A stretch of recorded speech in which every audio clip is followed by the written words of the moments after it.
Welcome to Content Disrupted, bold takes on brand marketing. I'm your host, Dan Baptiste, and together we'll explore what it takes to excel in brand marketing at one of the most exciting and disruptive times in industry history. Welcome back to Content Disrupted. Joining us today is Amin, the Global Director of Data-Driven Marketing and Media at Reckitt. Samir has been at Reckitt for nearly 12 years, a rare feat these days. For those unfamiliar with Reckitt, their company brings you household names like Airborne, Clearasil, Biofreeze, Durex, Lysol, and many more.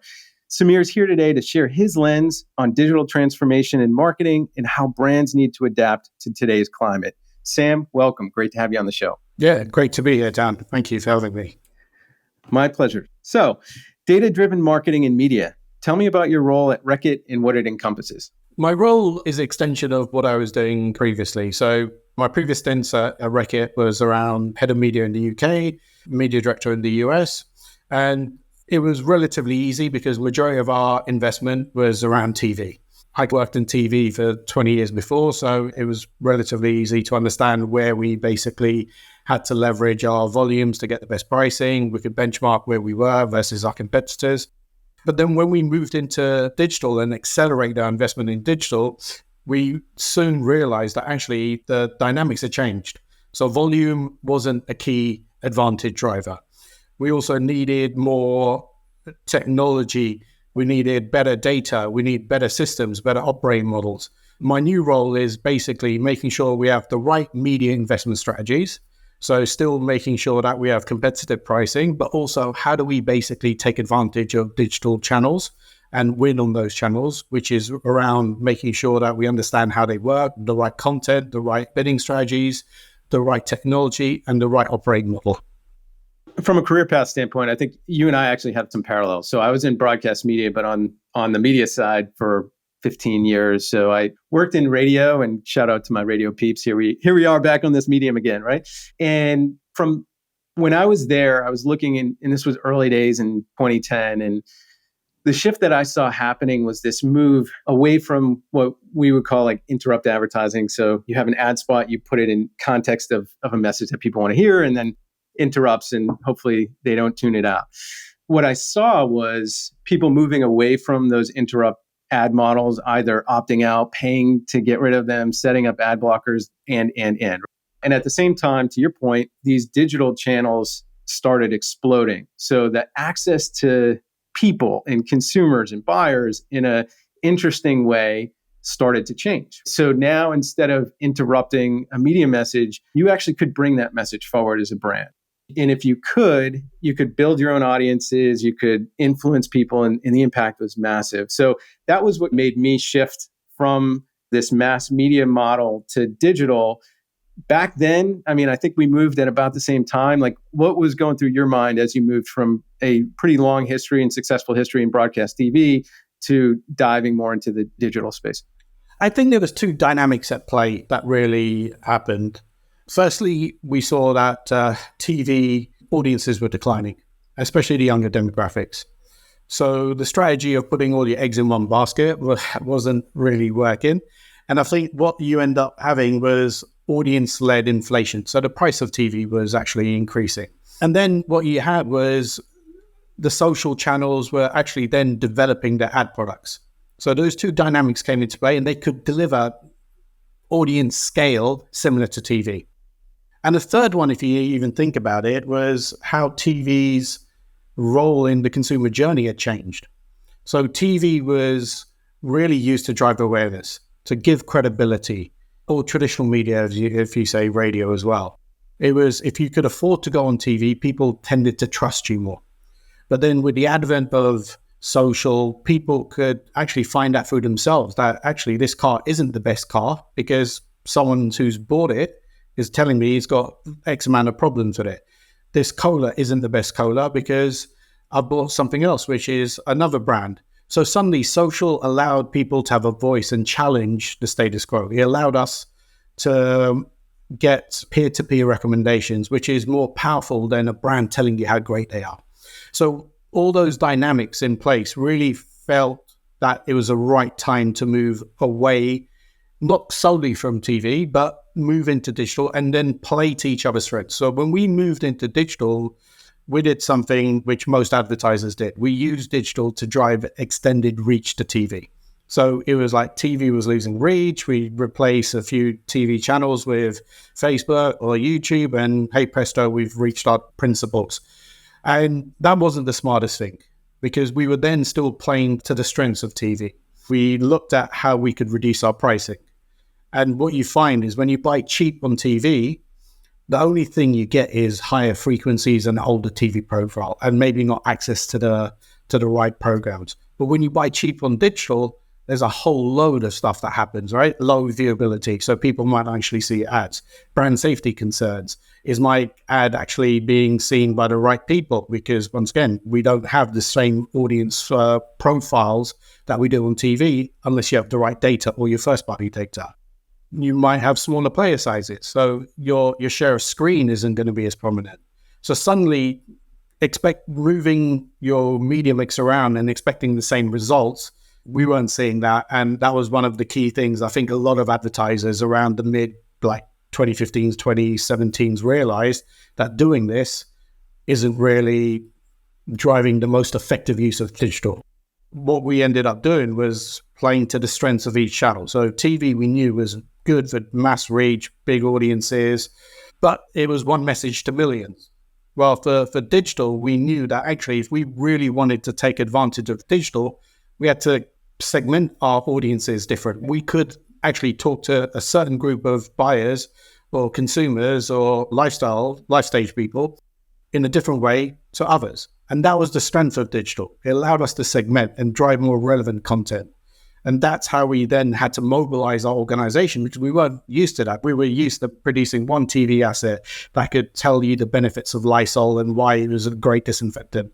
But then how you use that within different life stages and different lifestyles was very different between, like, I'm a new dad. So Dettol here, which is the Lysol equivalent in the UK, is spraying everything, right? When I was 25, I didn't really care about that.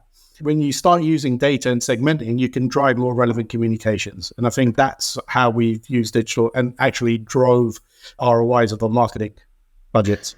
You talked about some learnings or fail points early in the relationship with social and TV specifically. When we think of this change from one message to potentially many messages, one of the challenges or fail points that we've seen brands do over the last few years, but now they're kind of smartening up to, is this idea of messaging and consistency. It's very easy, to your point, to say, okay, I have this segment on this channel, I need to talk to him in this way.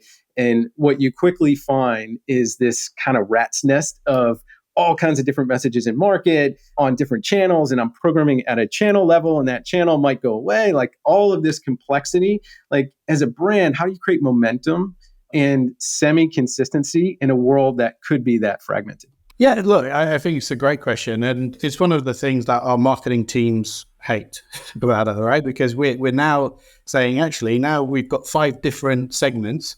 Let's get it right. It's not personalization at scale. So I don't want to talk to, like in the US, there's like 350 million people. I don't want to talk to 350 people individually.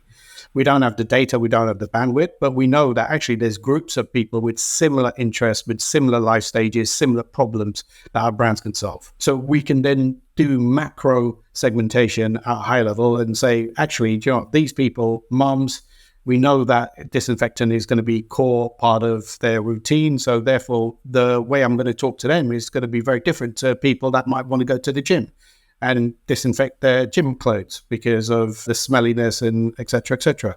So that's how we basically ask them to produce 3 or 4 ads. We might have the messaging different in terms of the thing, but the core benefit of the product, which is called disinfection, stayed the same. It's consistent across all of the different messages or adverts we do. We also then realize that actually each platform has a different requirements as well. So then that's another layer of tailored stuff. So when you're doing a reel, when you're doing a Facebook post, when you're doing a YouTube video, all of them have different dynamics, have different aspect ratios, different pacing. So therefore, that's another consideration we have to do. So an asset might need to be altered for 5, 6 different platforms we're using, which is a massive different mindset from creating one TV asset. and then applying it to all the different TV channels, cable, network, wired, syndicated, one TV asset would work. The same doesn't apply with digital. You have to be tailored for the different types of platforms used, even the feed-based stuff between Instagram and Facebook, or Meta now it's called. Even though it's a feed-based environment, there's still nuances on how you would basically tweak your creative to get more impact on those channels. And that's an education process we're doing with our marketing teams to see them so they can see for themselves the benefit and the results that they get in terms of both media KPIs, but also ROIs. The way we support brands is largely around organic reach. So starting to create content and messages both through core owned web properties, but also through social and email and on and on and on and on. So we look at it as a connected ecosystem. So how can we understand what is the purpose of your brand? How does it extend in by audience, by channel, so that you start to build everything together? That obviously, like when you look at the scale of that, becomes a challenge. Are you looking at the world in that way, both from organic and paid? And how have you started to build that architecture within Reckitt? We call it the brand habitat. What we do, we look at a specific audience. We look at the kind of behavior change we want to do. As our brands, before we were talking about very functional benefits of our brands, like we clean better than 99% of people, but then that claim Clorox has, or another person or another brand has. As a marketing team, we reinvented the roles of our brands and linked them to the United Nations Sustainable Development Goals. So creating a purpose for our brand. We're doing it in the sense that I know a lot of companies talked about purpose, but I think the way we've done it at Reckitt is very good in terms of we link the sustainable solution or superior solution we have to the purpose. So it's our brands, by their utility, can drive that behavior change. So a perfect example would be Finish. We know that the formulation is so strong, and people still, and even I argue with my wife to this day, is she'll scrape all the stuff off and clean the plate before she puts it in the dishwasher. What's the point, right? We could spend a half an hour on that, right? Yeah, I would put the plate in and she would say, no, you've got to clean it. I said, no, but trust me, this is my brand. I know he'll clean it. So, and it saves water. So in countries like Turkey and a lot of the African countries where water scarcity is a real thing, that has really changed how people perceive the brand. And when you're talking on social channels, everyone's talking about performance, like cleaning dishes. No one really cares. But when you're talking about saving water, on Harpic in India, we've put 100 million toilets in. And we're talking about actually making people's life safer through the use of toilets and better sanitation. With Vanish, which is like the Oxy in the US, it's about sustainable clothing and rewear, circular fashion. So we know that outside the oil and gas industry, the fashion industry is the second most pollutive industry in terms of the landfill of people basically buying fast fashion and just throwing it away. So each of our brands had linked to a kind of sustainable goal, but also a purpose. And through that, we said, this is the behavior we want people to change. So through that, we then created a brand ecosystem called the brand habitat. It looks at paid, owned, and learn. And we kind of said, okay, through this ecosystem, what are the key salient points that we need to be present and how people are journeying through it? And then making sure we have the right content through that to make sure that people have the right information at the right time to progress through that journey. So there was a time where we didn't have information around, is Lysol safe for my kids? So that's a key exit point when people realize that actually I don't have the information, so I'm not going to risk it if it's my child. So we realized that actually if people come into our website, we need to provide that information. Otherwise, they're going to go to someone else because they're providing that information. So the brand habitat is an ecosystem that helps us provide the right level of information to consumers to help them feel confident that our brands and products can meet their solutions. And through that, it's a mixture of paid as well as organic. And then through that, it's partnerships, because we know sometimes we don't have the credibility because we're a brand. We want to do good, but we also want to make a profit. So through that, we then worked with Nat Geo to basically give us some credibility on Airwick. We worked with WWF, Wildlife Fund, and we actually changed the formulation of our product because they wouldn't want to work with us if we were still having chemicals as one of the base of our product. So through that partnership, we changed the way we formulated our products. So they could then now we want to work with you because you're serious about this. And I think those are the things that people find interesting on social channels when you talk about the greater good you're doing versus performance benefit that you've been talking about. And how do you manage that? So you're talking about sustainability and responsible manufacturing and those elements, but you have a house of brands where on one side you have Durex and on the other side you have Lysol. Where is there consistency as like one Reckitt? I assume that sustainability message holds true, but where the brands then become like themselves, but within boundaries. How do you develop the habitat like that? It all goes back to what the behavioral change you want people to do. On Lysol, it's protecting our family, right? So it's breaking the chain of infection. So that habitat would be very different from for Durex, which is maybe talking, depending on which market it is, it might be a safer sex or it might be more fun sex. And therefore, the habitat and the assets that you would require would be significantly different. What we do have as a brand that drives consistency is execution. So we have brand safety for all of our brands. There's certain things that, regardless of who you are, we don't do. But then we talk about how we basically can flex between brands. So perfect example would be Durex. When we were having a one Reckitt brand safety filter, it wasn't allowed to go on content around sex or condoms. So then we thought that was crazy because that's the whole change it. So we said, look, the brand safety flaw, it could be about racism, it could be about misinformation, it could be about child pornography, et cetera. But then actually for Durex, we should carve out its own brand safety, and it can talk around sex and go around sexual content, around articles around condoms, but that would not be suitable for a Nurofen or a Lysol or an Airwick or a Finish or an Airborne or a Mucinex. But then they would also then create their own profiles of what's acceptable and what's not, linked to their brand purpose, the brand habitat, and therefore that's how we give them enough room to play in their own spaces, but having a overarching strategy around brand safety and what Reckitt as a company will find acceptable and not unsuitable. Sorry. And what role does data play as you're looking at brand purpose and how you think about presenting the value offering, both at the company level and the brand and sub-brand level? Like, how do you think about data, and do you think about data when you're establishing some of these guidelines? Depends what type of data. So it's funny because everyone uses the word data, but there's different types of data which can help you and which can't help you. So when we look at the audience, we look at certain types of data that helps us build the profiles of those audiences. And then we say, okay, this audience is actually a Durex audience, and this is the kind of life stage, lifestyle, even psychographics, they are more likely to include. We then build content around that. And when we have a good trading team that can help minimize the wastage you get on digital to actually drive the right content to those people. And then we have KPIs that we measure against, and then we optimize. So when we know that this audience is actually resonating with this piece of content, we can try and find more of those people through lookalikes and through the internal tools that we've created. And we know that actually this message isn't resonating to this audience.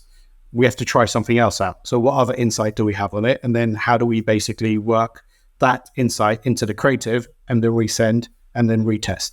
So that's how we look at data in terms of how we optimize our creatives, how we optimize our media buys.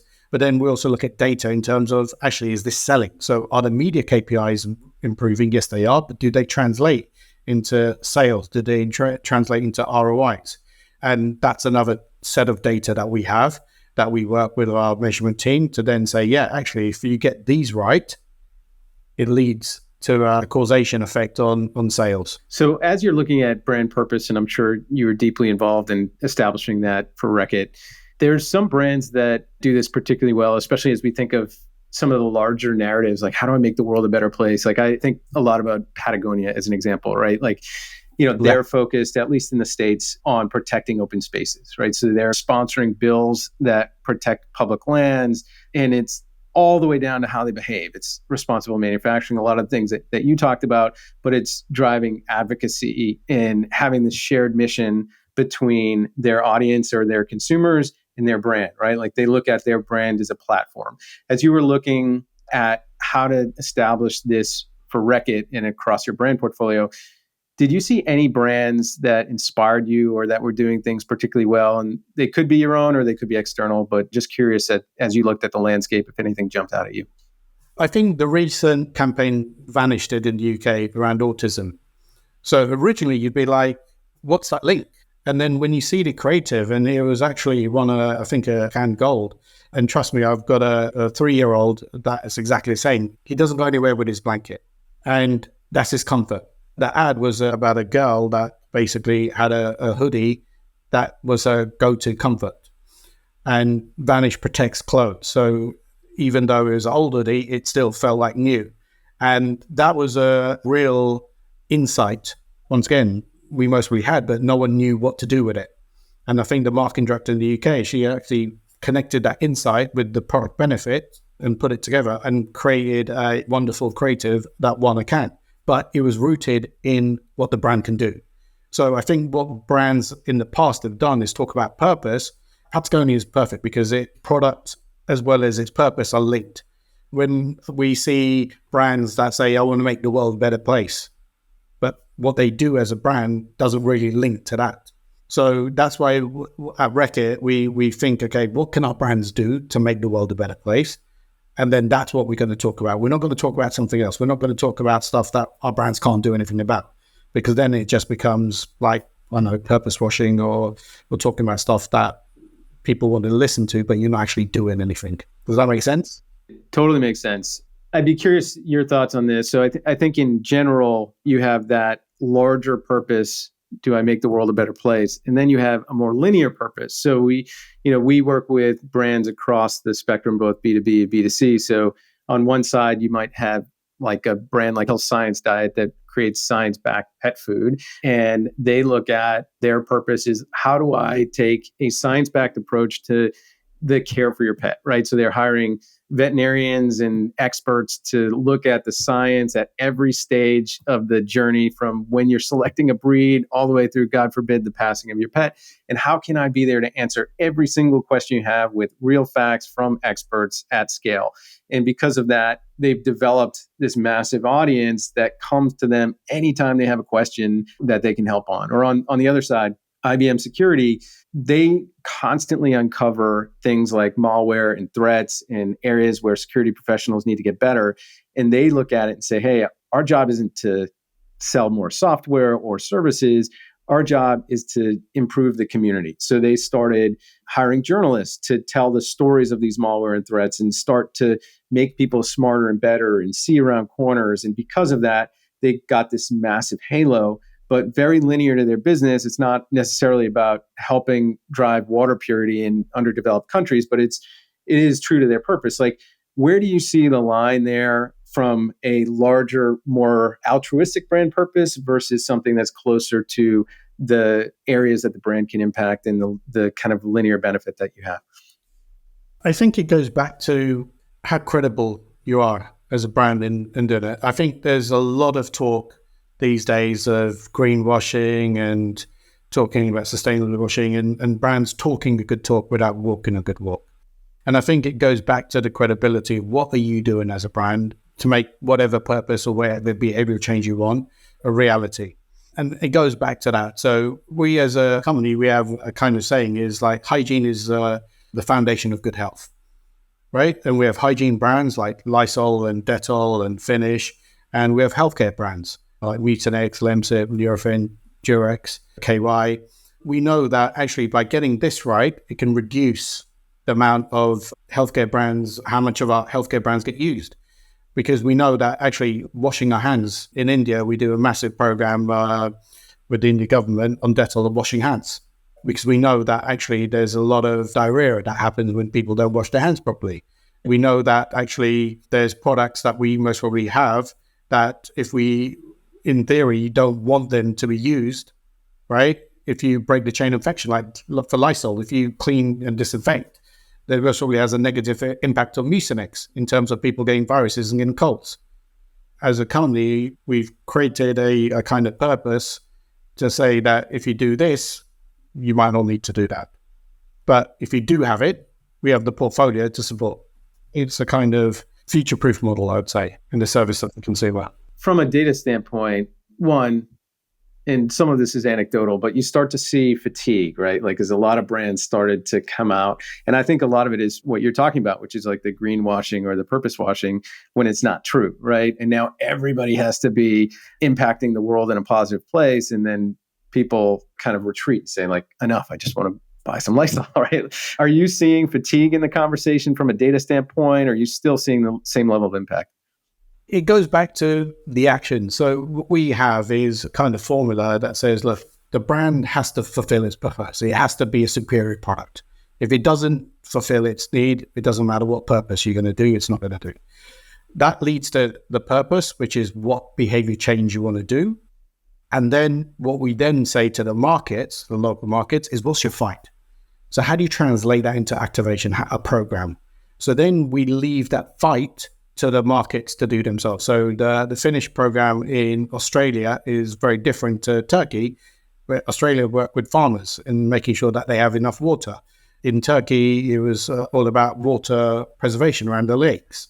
The fight will be a local activation relevant to the consumers of that market and the country. So that's how we try and keep it refreshed so it doesn't get tired, because these problems aren't going away because people lose interest.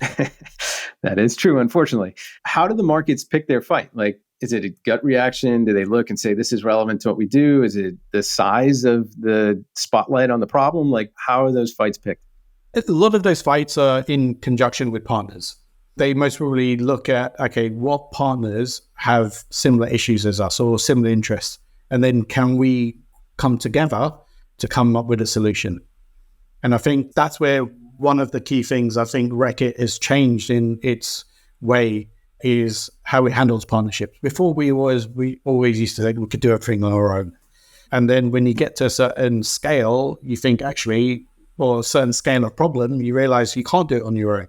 And you have to work with the likes of water.org, the governments, NGOs, WWF, the likes of Nat Geo, to really not only provide the credibility of the programs, but also their expertise. And they know that actually this is how you actually create the solution in a particular market.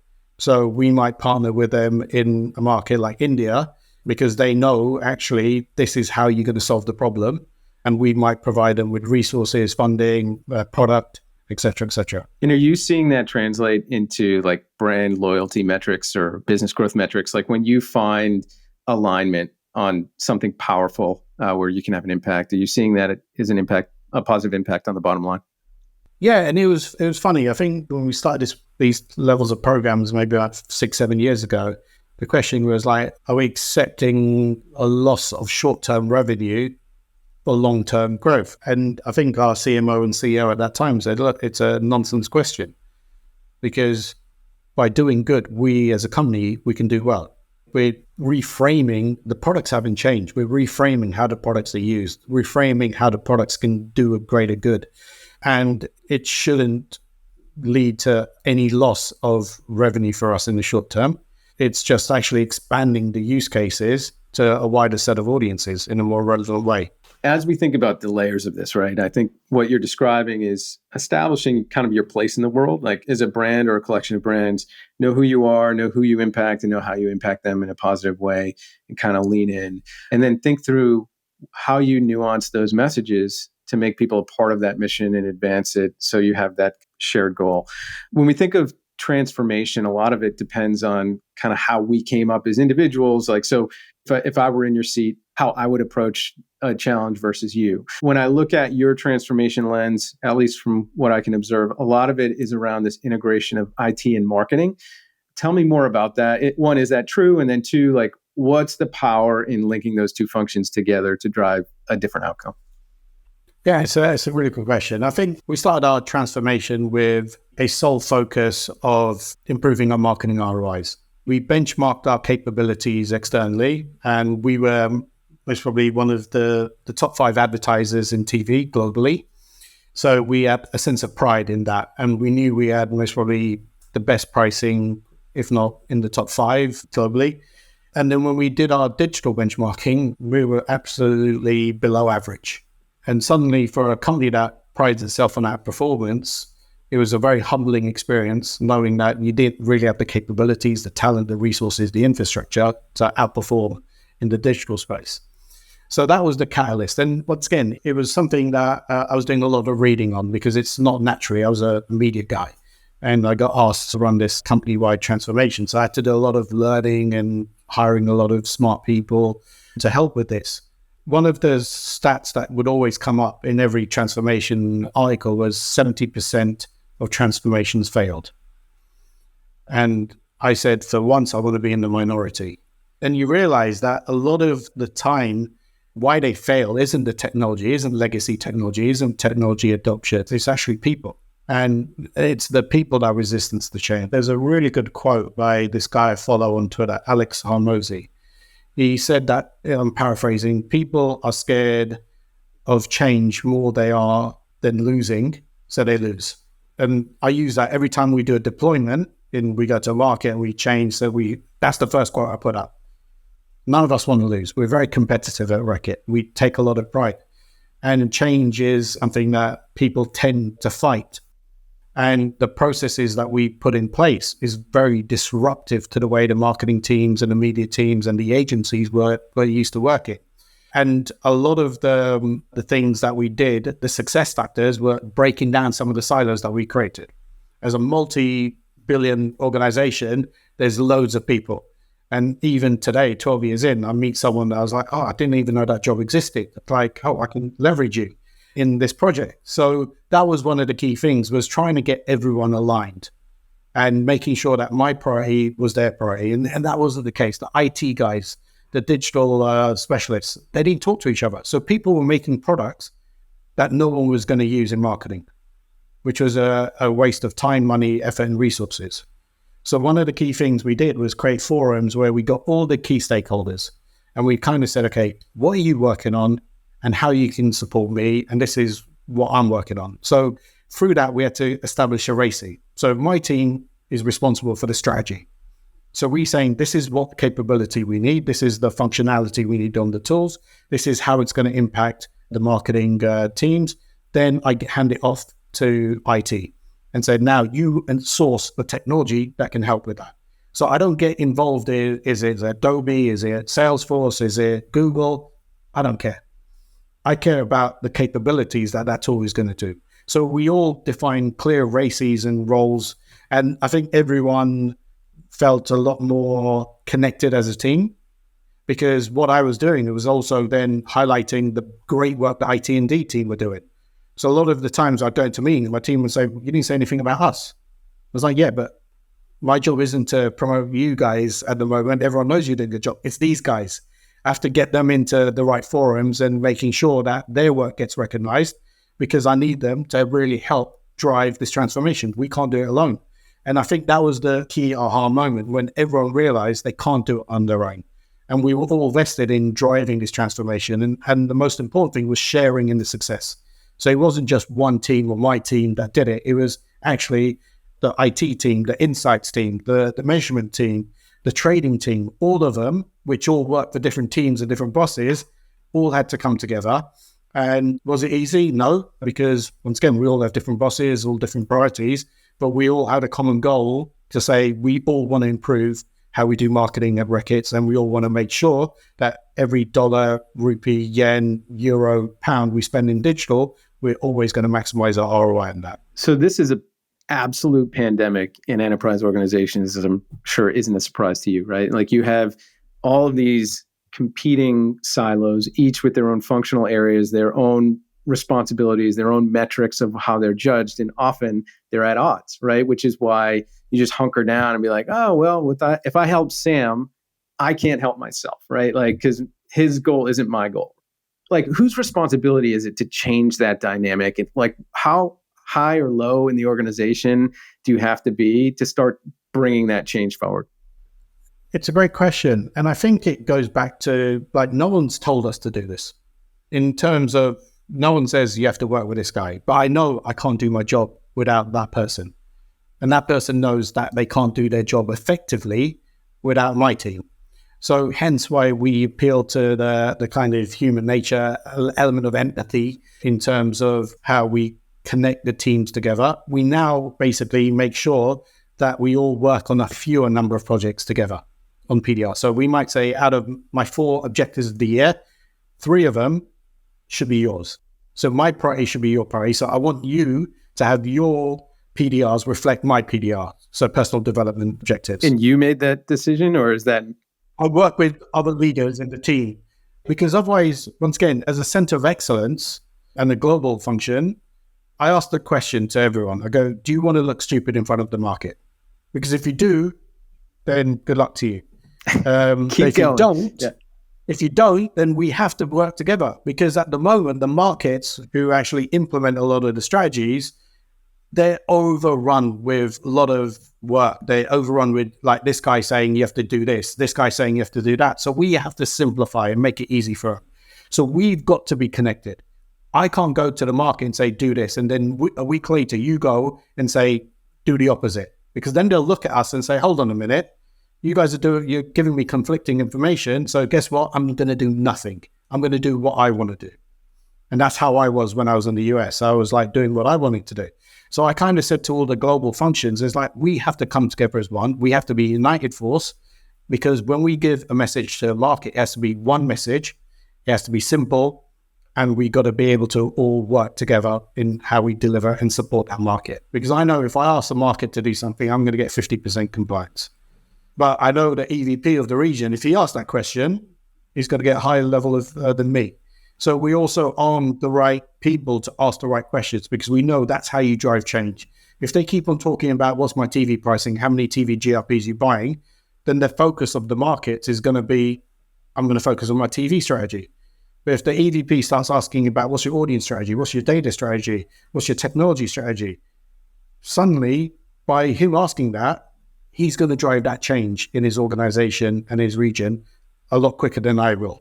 So you have to partner with those senior stakeholders to drive that. And you've got to deliver in return because all he wants is, I want better revenue. I want better ROI. I want better net promoter scores. I want better equity scores. I want people to connect to our brand. So by giving him all this, he will support you. If you don't, he won't. Yeah. There's an old saying, the numbers on the wall go up, right? Like, so if I'm asking you these specific metrics, chances are those specific metrics will get implemented.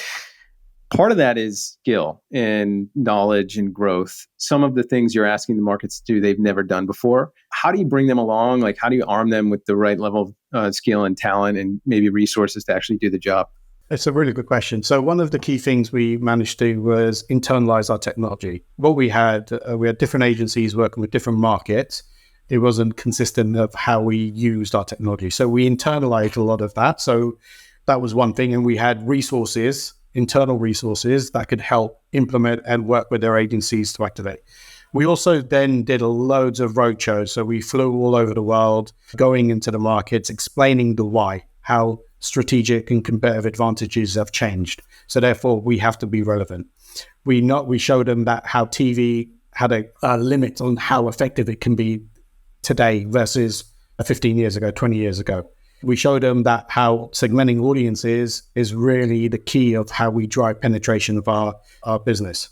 How we build a habitat, which drives better consumer experience, better loyalty.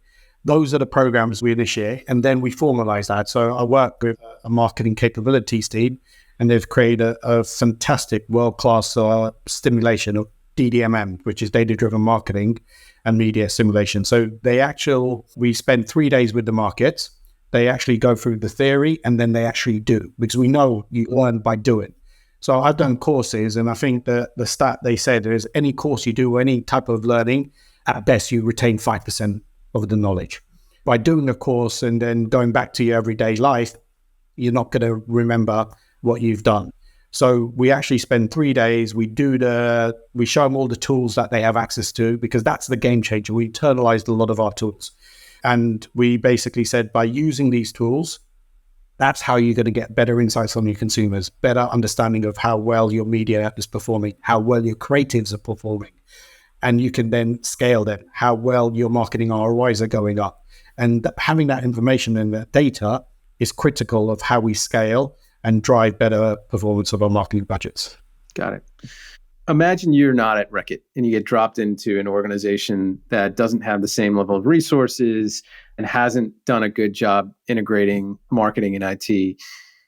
Where do you start? Like, what do you need to focus on? So folks that are in a seat being like, man, I'm miles away from this. Like, what should I be focusing on as foundational principles? How do I get moving? And then from a transformation standpoint, how do I think about driving some of the alignment that you described with different teams working together on shared goals? I think it goes back to understanding what you want from the transformation. So I remember I was in front of the senior leadership team and I had to pitch for some money for my transformation. And I could have said, hey guys, do you want to be part of Sam's data-driven marketing transformation? Out of the 20 people in that room, I most probably get one person raise their hand, say, yes, Sam, I want to be part of your transformation journey. So I didn't say that. I asked them a simple question. I said, how many of you want to improve your marketing ROIs? Every hand went up. And I said, okay, now that's what you want. I can give it to you, but how I give it to you is through this transformation. So it goes back to what you want. So understand, because people want to do transformations because they want to ingest the new technology, because they want to see to their shareholders that they're futurizing, but don't use any of the technology.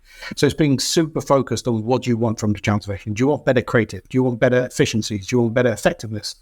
Those are the types of things. Once you're single-minded, then you can start making sure that you put the right processes and right people in place to work together, and then create aligned vision. So one of the key things we did was we showed them the end goal. And we said, the end goal is what you want. Now, the example I use is if I said to my wife 3 months ago when she was heavily pregnant, you want to go on a 8-hour flight to Dubai. We have a 4-hour stopover. Then we have another 8-hour flight, then a 2-hour stopover. Then you get to the airport, another hour journey. She'd be like, no, I don't want that at all. Absolutely not. Yeah. What I want, if I framed it and I showed her the end vision, do you want to spend 3 weeks in Bali on the beach, having your foot massage, head massage, all the fish and alcoholic or non-alcoholic cocktails you want? She goes, I want that. That's the vision, right? When you start off with that, you understand if people want it and they see what role. So when you're doing something, they realize that that is leading to a greater good. I think a lot of the time people start with the process. When you start with the process, it's tough, especially when you're changing behavior, when you're changing system, when you're changing up model. And if people don't see the end result, they're going to lead to resistance. So I think start off with what the vision is and then make sure that you align that vision. So everyone wants it. If she said, actually, I don't want to spend time in Bali, I want to go to Barcelona for a long weekend, that would have been a different travel plan versus going all that way to Bali. So that's what I would do, is align that vision. Then create the right forums. So the key stakeholders, the key decision makers have to talk. They have to understand and find alignment. And it's hard, as you said, because everyone has competing goals. So once again, you've got to create dependencies that I can't do my job without this person. And how you create those dependencies is up to whoever's in charge, but you also got to lead with empathy. You can't say, I'm the smartest, you can't. So it's how do I make someone else's work better? And that's the key sense of influencing. Influencing is like, if you got $10 in your hand, you're not going to give that up if I give you $5, right? You said, no, I lost. But if I say, actually, I'm going to give you 15, you say, okay, I'll give up the $10. And it's the same thing in terms of how you influence ideas. How can you make people's ideas better? And then that's how you get them on board. Then through that, you have constant races that say, look, this is how we're going to work together. So you create an op model and you make sure it's super simple for people to understand. You don't make it complicated, because complexity is going to be your enemy. Because when people don't understand what role they have or what it's going to lead to, they kind of lose interest. Yeah. So I think that gets back to an earlier point you made, which is the largest barrier to transformation is ourselves, right? Like, you create complexity, you start with process, you don't operate with an end in mind, and then you have these like successive reveals. And at some point, people are like, enough. I don't know where we're headed or why we're doing this. You just keep asking me for stuff. So I'm done, right? So I think that's a great point, as well as the concept that by helping you, my job gets better and easier. So I can see my $10 becomes $15, my $10 doesn't become $5, right? Like, so finding a way to communicate those two things to get buy-in, to get people excited, and then reminding them like, hey, you're up to 13, you're almost at 15, like, let's go, right? We did a measure, absolutely, and celebrate success. The best thing is, once again, it's celebrating others. So it's easy to say my team did this and my team would like it, but they mostly hate it when I celebrate the success of others. But I need them. And once again, it's now we feel like 3-4 years in, we're one team. Even though we have different bosses, we're all one team. And when we go on deployments together, we go for dinners and we become like friends, which is a lot easier and a much more effective way of working than people before 5-6 years ago, where we were kind of rivals, shall we say. That makes sense. I guess the last major question I have is, you've lived through a ton of change over the last 12 years. What do you see next in this crazy landscape that we're living in, and how do we prepare for that now? I think the first thing in terms of change is making sure you got the right mindset. Right? With change is linked to ambiguity. And a lot of the time, people are kind of scared with ambiguity because they don't know what's going to happen. And I think great leaders or good leaders see ambiguity as their friend. And that's one of the key things I've tried to do is, like, if you don't know and I don't know, I'm going to put a stake in the ground. I'm going to lead through ambiguity rather than be led in ambiguity. And I think that's one of the key things right now is there's stuff like Gen AI, which is the new buzzword. And I think it's very different to maybe this time last year where everyone was talking about the metaverse and NFTs and blockchain. And I think those Web 3.0 products and systems were kind of light years ahead. People, like, you could see how they were going to impact. You couldn't relate to them in your everyday business. I think the difference in Gen AI, you can see the benefit right now. Yeah. You get your hands on it. Yeah. And I think it's going to be a massive disruptor in how we do business. And I think it can add a lot of value straight away from creative, from taking low value tasks out of people's day-to-day lives so they can really focus on the big bets, the things that are really going to drive their fame at work versus the low-hanging fruit, which they have to do as part of their jobs. So I think that's a massive opportunity for brands. And once again, it's the how do we capitalize on it? How do we take something and embed it into our organization and then get it to work and sweat as hard for us from a marketing perspective, from a supply perspective, from a regulatory perspective. And I think that's the biggest opportunity for business, not just in marketing. It's how we embed Gen AI within the operating model of their business. I suspect it comes to your earlier point, which is talk to me about the beach, not Gen AI, right? Like, as I think of, where we're headed, these are all things that accelerate or things that could potentially get in our way if we can't understand them. Last, the speed round, first thing that pops in your head, I'm just going to ask you 5 questions and then let you on your way. So as a marketer, what keeps you up at night? Talent retention. I think marketers realize that, especially within the digital space, you need good talent and you need specialists. And how we promote and retain those talent is one of the key concerns I have, because everyone wants promotions, everyone wants jobs, to feel that there's a progression involved. And I think in our companies, we're getting there, but it's one of the key things that keeps me up at night. How do I keep the great people that we have at Reckitt? And what keeps you going? Learning. I have a hunger to learn. I didn't have this. Being honest, 6-7 years ago, I thought I knew it all until I got into a position where I didn't know anything. And I say this, I went from, sounds really arrogant, from being in most rooms, I was the smartest in the room because I knew exactly what I was doing in terms of TV activation and trading, to then being the dumbest in most of the rooms I go into now. And I think that hunger to learn more and become as smart as the person sitting next to me is what drives me. And there's so much to learn. It's fascinating. And both technically and around leadership and about being more effective. So types of content I view is vast. I'm paying the dividends of it. Best business book or resource to that point? Never split the difference. the book by Chris Voss. It's changed the way I see life. It's a great book. Remind me to never negotiate with you.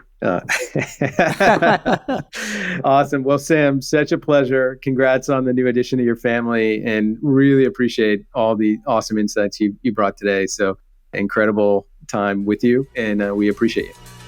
That's it. All right. Thanks a lot. Thanks a Take lot. care. Thank you for listening to Content Disrupted, brought to you by Skyward. To stay up to date on the latest ideas and insights in brand building and content marketing, visit our website at skyward.com. That's SKYWORD.com. Join us for our next episode, where we'll continue to challenge marketing norms and inspire you with fresh strategies for growing business through brand storytelling.